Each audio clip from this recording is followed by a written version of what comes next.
Africa Newsroom, Cédric Leboussi, fondateur du Cercle des libéraux, Djemal Taleb, éditorialiste, sont toujours avec nous. Tout de suite, le grand angle.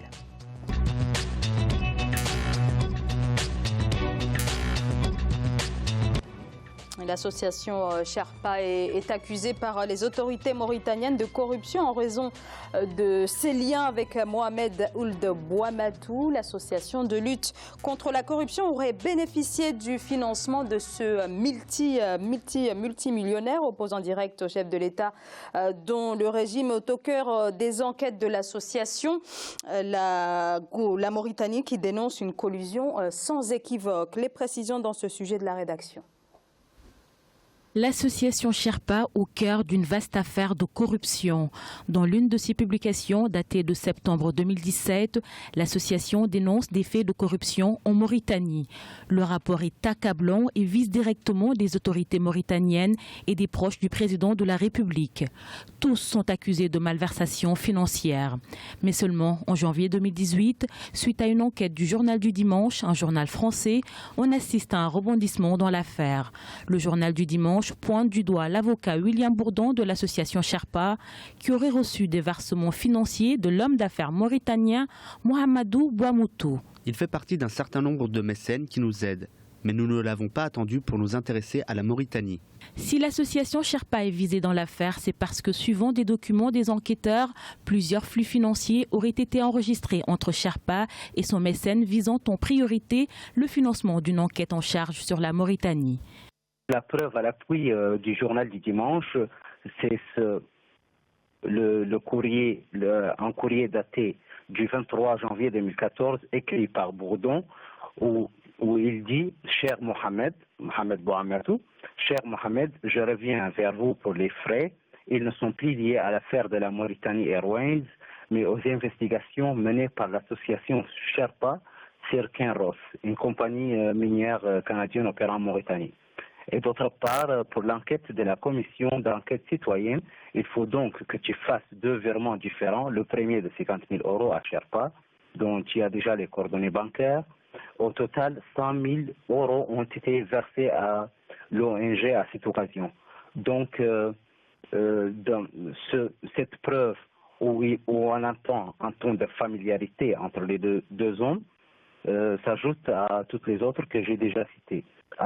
Pourquoi cet intérêt nouveau pour la Mauritanie et où était Sherpa pendant les années noires de la gouvernance en Mauritanie. Donc l'intérêt de l'ONG pour la Mauritanie n'a commencé qu'en 2013 lorsque le groupe BSA a constitué Maître Bourdon dans une affaire de faillite de l'une de ses filiales portée devant les tribunaux mauritaniens et ensuite Maître Bourdon a été constitué également contre la direction des impôts suite à un redressement consécutif à la découverte d'une évasion fiscale dans laquelle avait trempé le groupe Bouamatou. Sherpa déjà indexé sur le bien fondé de ses actions et de manipulation de témoins dans le cadre de l'affaire dite des biens mal acquis face à la Guinée équatoriale, le Gabon ou le Congo, se serait bien passé de cette révélation sur le dossier de la Mauritanie. Alors pour que nos téléspectateurs comprennent bien, tout a commencé en juillet 2017. Sherpa a réactualisé une note qui met en cause le régime du président Mohamed Ould Abdelaziz, que Sherpa accuse de corruption. À présent, donc c'est au tour de Sherpa d'être mis en cause. La justice mauritanienne aurait mis la main sur un certain nombre de documents qui montreraient que l'ONG est financée par l'homme d'affaires Mohamed Ould Bouamatou, un riche homme d'affaires, un multimillionnaire, on l'a dit tout à l'heure, un opposant historique au président Ould Abdelaziz. L'accusation est donc très grave. Djemal, sur quoi repose-t-elle précisément? Il y a deux, trois choses différentes.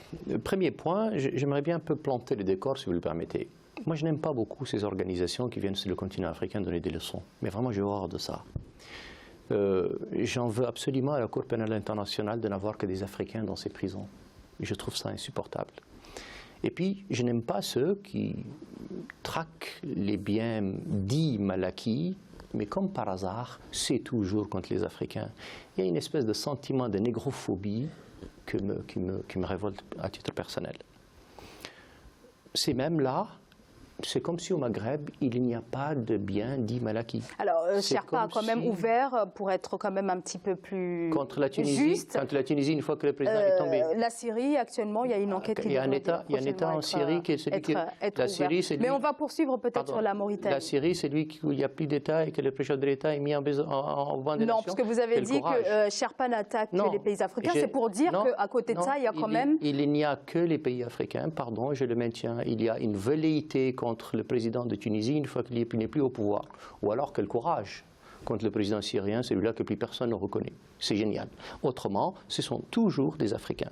Et il y a une espèce de relent que je n'aime pas. C'est jamais contre les Maghrébins, c'est jamais contre les Arabes, c'est jamais contre les Russes, c'est toujours contre les mêmes. C'est comme si on avait une espèce de magistère sur une partie de la population du globe contre laquelle on est capable de tout faire, de tout décider. Restez tranquille, je réfléchis pour vous, je mange pour vous, j'achète pour vous, je vends pour vous, et éventuellement, quand il y a de corruption chez vous, je m'en occupe. Cette manière de voir et de faire me révolte totalement. Il y a une espèce de relent de néocolonialisme là-dedans que je trouve insupportable. Après, une fois que j'ai dit ça, je ne connais pas le président. C'est ce que j'allais vous dire. Je ne connais pas le président du Gabon, je ne connais pas le président du Congo, je ne connais pas le président d'un autre quelconque pays. Et puis, pardon, mon appréciation de la situation, c'est que c'est aux Gabonais de le faire, c'est que c'est aux Congolais de le faire. Alors, s'il y a des États qui se saisissent de ce qui se passe en Afrique, est-ce que ce n'est pas aussi parce qu'il y a des failles au niveau africain à juger de ses propres affaires, de ce qui se passe sur son continent? C'est tout à fait vrai, mais c'est très compliqué de dire à des gens, en tout cas, ce n'est pas ma perception de voir les choses, de lui dire « ce qui se passe chez vous, c'est moi qui m'en occupe ». Quand quelqu'un est visible, c'est moi. Quand quelqu'un qui va le faire, c'est moi. Et puis au demeurant, si vous vous mettez dans une optique et dans une logique où vous allez traquer les biens mal acquis dans le monde entier, je vous souhaite bonne chance. Mais cette manière de percevoir et de pointer du doigt me touche personnellement, c'est parce que comme s'il n'y avait que dans mon continent et que chez moi qu'il se passait des choses. Si les mêmes le faisaient partout, je me tairais un peu. Cet amour absolument immodéré pour les mêmes, sur le même continent africain, me pose encore un problème. Revenons maintenant sur le cas mauritanien, si vous le souhaitez. Il faut aller sur les faits. Ce que vous appelez, vous, l'opposant historique au gouvernement mauritanien n'est pas un opposant historique, ce n'est pas vrai. Alors c'est quelqu'un qui s'oppose quand même au président Ould Abdelaziz, qui finance également des partis d'opposition. Ça, c'est un autre débat. Finance, c'est vous qui le dites, moi je n'en sais rien. Mais c'est un homme d'affaires mauritanien qui vit à l'étranger. Ça s'arrête là. Il n'est pas dans un parti d'opposition. Il n'est pas dans un parti. Alors il critique ouvertement le régime, il finance également des partis d'opposition. Je ne l'ai jamais entendu critiquer ouvertement le régime. C'est vous qui le dites, je ne l'ai pas vu, montrez-le-moi. Il est probablement dans tout, mais en tout cas, on ne l'a jamais vu. La difficulté n'est pas là, la difficulté est ailleurs. En 2013, alors même que probablement Sherpa ne savait pas où se trouvait la Mauritanie géographiquement parlant, on s'est trouvé dans une situation, sur un rapport absolument abracadabrantesque, comme dirait un ancien chef d'État. On ne comprenait ni les tenants ni les aboutissants, sauf qu'il présentait le régime mauritanien comme étant une espèce de Cosa Nostra organisée qui pille le pays. Parfait. Je voudrais juste qu'on aille aux faits. D'abord, si vous regardez la version corrigée que vous avez regardée, actualisée de 2017. Vous trouverez bien que toutes les sources visées sont toujours des médias proches d'une certaine catégorie donnée. Très souvent, ce sont les mêmes mécènes de la même association. Deuxièmement, c'est que quand c'est le FMI ou la Banque mondiale qui sont visés, c'est toujours extraordinaire, ce sont toujours des rapports publics globaux qui ne veulent rien dire. Et puis, quand vous regardez les faits point par point, vous essayez un petit peu de comprendre. Vous posez, si vous permettez, mais juste vous donner à peu près les faits. Les faits tels qu'ils se sont passés sur le rapport lui-même. C'est important parce que si on veut comprendre... Alors, Djemal, s'il vous plaît, vous l'avez dit, c'est en 2013 que Sherpa a commencé à s'attaquer, en tout cas à dénoncer une certaine corruption en Mauritanie. Alors, le rapport de juillet 2013 n'est qu'une mise à jour, en quelque sorte. Juillet 2017 n'est qu'une mise à jour. Pourquoi les accusations qui mettent en cause Sherpa n'arrivent que maintenant? Cédric Le Boussi. Il faut voir, je vais revenir sur les propos de Jamel. Voilà. Heureusement qu'il y a des associations comme ça qui existent dans ce monde, qui tirent les sonnettes d'alarme. Je suis tout à fait d'accord avec vous quand vous dites, mais chaque fois ça se passe que dans les pays d'Afrique noire, si je me permets. Mais je veux dire, heureusement que ça existe, heureusement qu'il y a des associations comme ça qui existent, qui tirent la sonnette d'alarme dans les dépenses de certains dirigeants africains, dans leur train de vie de tous les jours. Ceci dit, le financement d'une association de ce genre doit attirer notre attention. Là, on a les faits, si je me trompe, arrêtez-moi, d'une association qui existe, qui s'est dit indépendante, qu'on se rend compte qu'en fait, finalement, c'est un opposant qui finance cette association. Donc on peut remettre en doute en fait les revendications de l'association.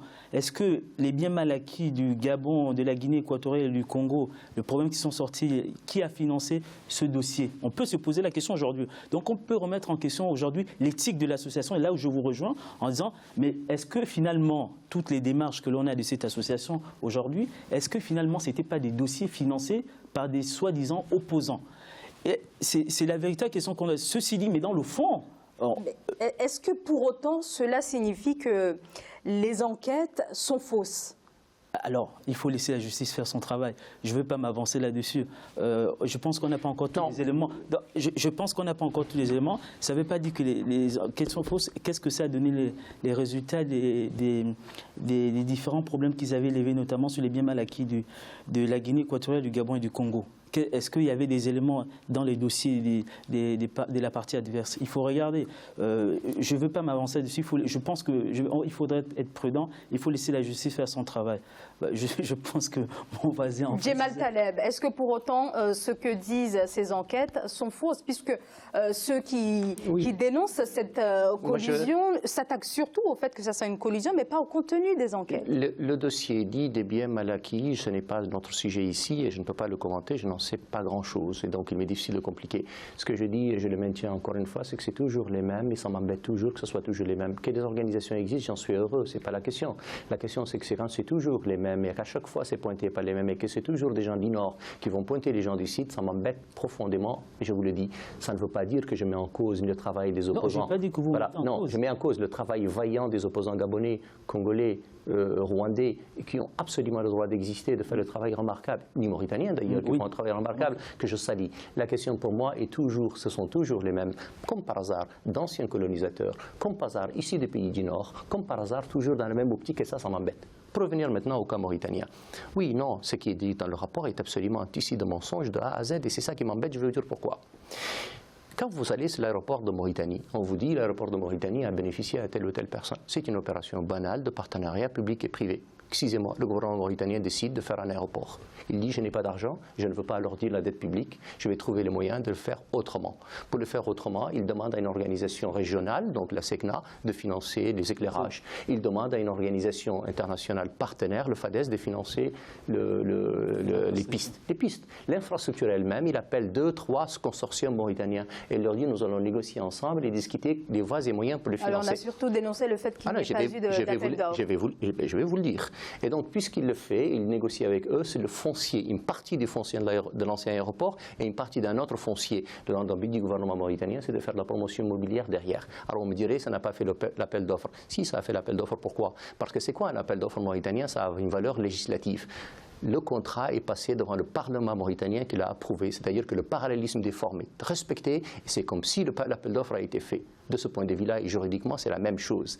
La question c'est, est-ce que nous avons fait ça de façon en catimini? Est-ce que tout cela s'est fait de façon opaque? Ça n'est pas vrai. Il n'y a pas plus transparent qu'un contrat public, distribué au Parlement, passé devant le Parlement et approuvé par celui-ci, dans lequel d'ailleurs, excusez-moi, l'État mauritanien ne verse pas un sou, pas un centime. Donc ça, c'est le premier point.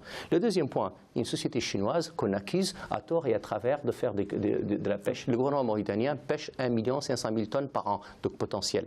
Jusqu'ici, il en déchargeait moins de 100 000 tonnes. Le gouvernement mauritanien nouveau dit, nous allons changer la donne. Et ceux qui veulent investir chez nous désormais ont 2 conditions.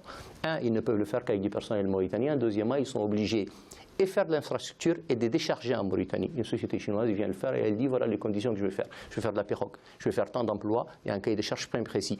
Quand je les ai regardés avec des amis, il a été réalisé à 80%. Alors, donc Sherpa a menti. Non, oui, mais évidemment qu'ils Alors quelle réaction de la part du gouvernement mauritanien? Le gouvernement mauritanien a... Depuis 2000, des enquêtes qui ont été révélées en 2013. Évidemment, mais qu'est-ce que vous voulez répondre à la calomnie si ce n'est dire que ce n'est pas vrai? Quand vous n'êtes pas audible, vous n'êtes pas audible. Alors est-ce qu'il y a eu une plainte?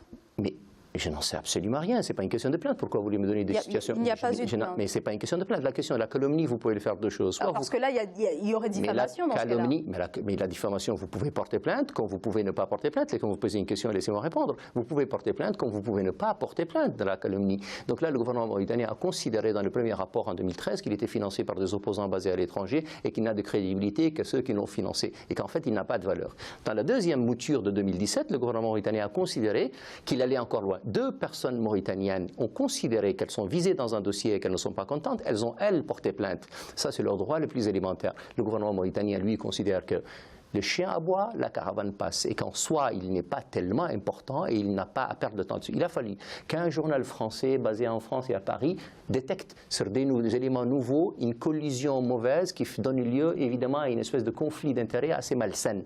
Et c'est ce journal mauritanien, français pardon, qui n'est pas mauritanien, qui a révélé une situation. En quoi ça concerne le gouvernement mauritanien? Le gouvernement mauritanien jusqu'ici considère que cette affaire est une affaire de calomnie honteuse et que quand vous regardez le rapport point par point, je sais que parfois les journalistes sont paresseux, mais ceux qui ne sont pas paresseux, et il y en a qui l'ont regardé par point par point, ils vont trouver une contradiction. La contradiction la plus flagrante, je vais vous dire, c'est le rapport de 2017, on cite 3 sociétés pétrolières qui auraient versé des pots de vin. Ces sociétés pétrolières, pardon, n'existent plus en Mauritanie depuis 2012. Vous comprenez bien? Cédric, 2012. Je finis juste sur un point. On cite monsieur Toumi, le vice-président de Kinross, comme étant un homme d'affaires mauritanien prospère. Pardon, il a été diplomate pendant 30 ans et il n'a jamais fait aucune affaire de sa vie. On cite monsieur Yaha, qu'on considère comme étant un dignitaire du régime. Il a été pendant 10 mois commissaire à l'investissement. Il a fait des affaires 40 ans de sa vie. C'est ça qui est terrible. Tout le travail qui a été fait par Sharpa... Ah, je suis désolé, je vous ai les ai énumérés point par point. Et pardon, je suis mauritanien et c'est un dossier que je connais sur le bout de mes ongles. C'est-à-dire que vous le regardez point par point, je peux vous le regarder. C'est la société de DB Schenker. Tout le monde vous dit la société Morilog appartient... Non, c'est pas vrai, c'est une filiale de DB Schenker. Et c'est une filiale de DB Schenker qui appartient évidemment avec un partenaire mauritanien, qui lui est dans des affaires depuis 40 ans. Et qu'est-ce qu'il a fait? Il a fait un appel d'offres auquel il a répondu, il a obtenu un marché.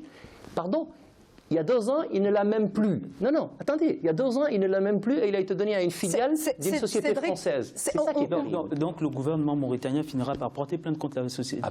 Alors une question qu'on va en parler dans quelques secondes. On va en parler dans quelques secondes. On va marquer une courte pause. À tout de suite.